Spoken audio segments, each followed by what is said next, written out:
Senhoras e senhores, respeitável público, começando mais um vídeo aqui no meu canal para a gente falar sobre São Paulo Futebol Clube.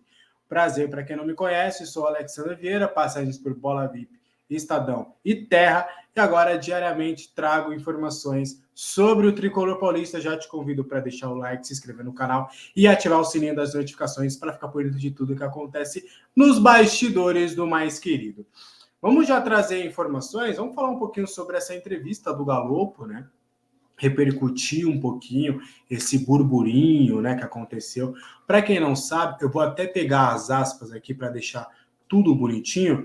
O Galopo falou sobre a falta de oportunidades dele, ele confirmou que ele teve algumas propostas para deixar o clube, mas aí conversou com o Zubeldia, e o Zubeldia deixou ele bem à vontade para ele tomar a decisão.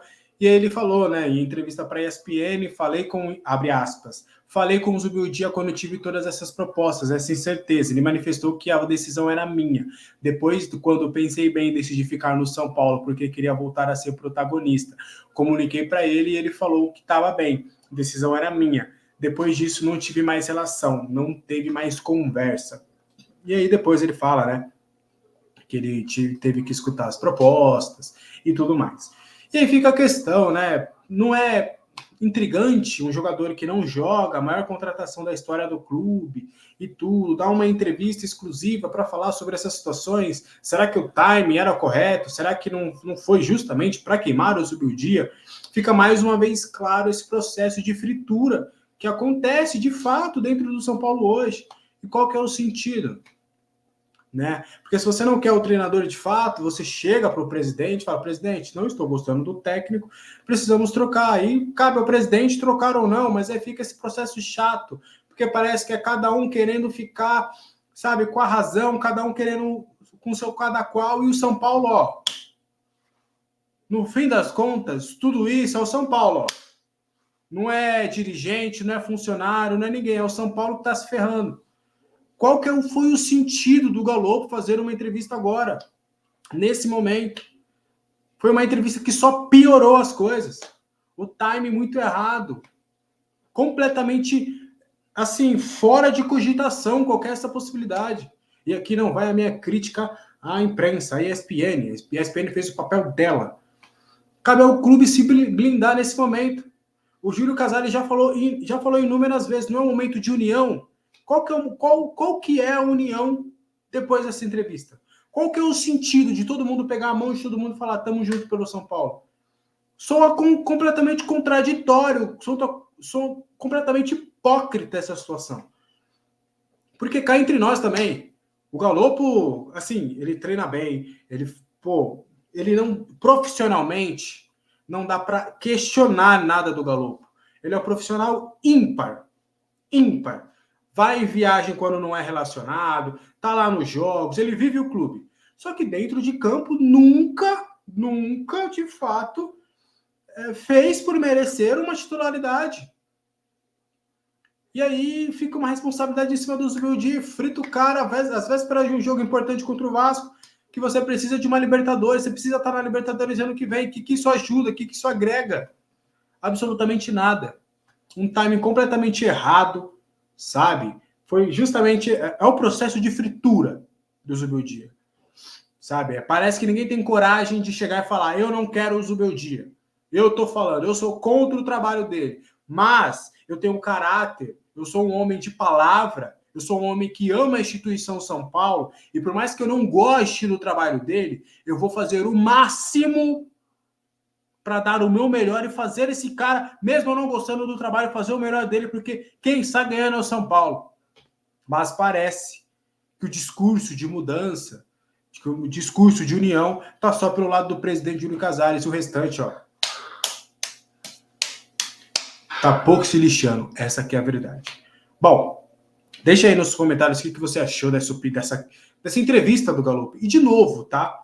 A minha questão não é com a ESPN, com a imprensa, não da qual eu faço parte com muito orgulho, não é com o Galopo, porque ele falou tudo o que ele falou, a gente já sabia do Galopo. A gente já sabia que ele era um cara trabalhador, que ele recebeu proposta, que ele estudou, que ele pensou, que ele cogitou, que ele fez isso. Tudo isso a gente já sabia. Só que não era o momento do clube expor isso. Simples e fácil. Tá bom? Ainda falando sobre jogadores do São Paulo e tudo, nessa segunda-feira, o Lucas Costa, que cobre o Santos, ele deu a informação de que o Santos negocia a contratação do volante Luan, do São Paulo, que está emprestado ao Vitória. Pude falar com vocês ontem em relação ao volante, né, que o São Paulo vai tomar uma decisão somente em dezembro deste ano, após ali o Brasileirão. E aí fui entender o São Paulo de fato, não recebeu absolutamente nada. Conversei com algumas pessoas próximas ao presidente Fábio Mota, do Vitória, que eles também estão confiantes na permanência do Luan. O staff do atleta também falou que neste momento ele está concentrado de fato na sua luta contra o rebaixamento junto com o Vitória. Então as partes estão conversando, mas fica a informação aí do Lucas Costa de que o Santos também estaria interessado na contratação do Luan para a próxima temporada. O São Paulo vai tomar uma decisão de fato somente ao término da temporada, porque quer entender algumas situações. Bobadilha, o Luiz Gustavo, quem fica, quem vai sair, o próprio Galopo, quem vai ser negociado, quem ainda vai ter que permanecer. Então o São Paulo ainda vai decidir toda essa situação do volante Luan, tá bom? Falar sobre Henrique Carmo. O Wagner Ribeiro, ele foi questionado, né, pelo jornalista Jorge Nicola em relação à renovação do Henrique Carmo, e ele alegou que ele não está conversando com o São Paulo por uma renovação de contrato. O São Paulo alega que recebeu uma contraproposta, que está vendo a possibilidade, e foi até assim, pelo que eu pude entender. De fato, as palavras. As partes não estão conversando. Foi feita uma proposta e agora uma contraproposta. Não há conversa, não está tendo diálogo. O São Paulo está analisando e vai ver de fato se vai concordar ou se vai chamar o Wagner Ribeiro para conversar. Então, também é o jogo de palavras. Mas que existe hoje uma contraproposta e que o São Paulo, de fato, quer a renovação e já está mexendo os pauzinhos para a renovação do Henrique Carmo, isso é um fato. Mas o Wagner Ribeiro é um cara que tem influência lá fora, então fica essa questão. A gente não consegue falar que está adiantado, que está encaminhado. Essa renovação do Henrique Carmo hoje está negociando, está travada, digamos assim. E basta o São Paulo conseguir aí, de fato, entender as condições dessa contraproposta para ver se, de fato, vai dar oportunidade ao Henrique Carmo, se vai renovar esse contrato, ou se já vende agora e tem contrato até dezembro de 2025, se já vai vender de fato, aí você já consegue pelo menos uma grana um pouco maior do que você segurar ele por mais uma temporada. Tá bom? Falar um pouquinho sobre Casemiro, né? O São Paulo pode ganhar uma grana em relação ao Casemiro, né? Porque ele não tem espaço lá no Manchester United, está sendo bem questionado. Novamente, o mercado árabe aparece como uma sugestão. O São Paulo, lembrando que tem 2,7%, né, de uma venda futura do atleta por conta do mecanismo de solidariedade da FIFA. Então fica a questão, o São Paulo está aguardando essa situação ansiosamente, é mais um meio de Cotia, é mais um jogador que pode render uma boa grana para o São Paulo, né? A gente ainda vai ver valores e tudo, o que a Arábia Saudita vai ofertar ao volante do Manchester United, mas fato é que ele está realmente em baixa hoje no futebol europeu, ao que tudo indica, nenhuma outra grande equipe da Europa gostaria de ter os seus serviços na próxima janela, e aí fica a questão se ele vai ou não para a Arábia, tá? Questionei uma pessoa ligada ao staff do Casemiro sobre a possibilidade, né? Pô, será que não seria o momento de voltar para o Brasil, para quem sabe ele jogar bem e ter ali uma oportunidade da seleção brasileira? Essa pessoa me confessou que neste momento, no projeto a longo prazo dele, ele não pensa em se aposentar no Brasil, ele não pensa em um retorno ao futebol brasileiro. Algo, por exemplo, que o Luiz Gustavo fez, né? O Luiz Gustavo, ele chegou no São Paulo com 38 anos, né? Se não me engano, 37, 36, pô, não lembro. Ele não esperava, de fato, jogar no futebol brasileiro. O Casemiro tem muito isso.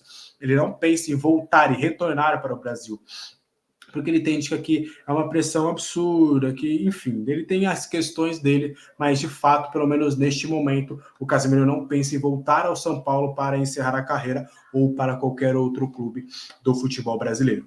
Tá bom?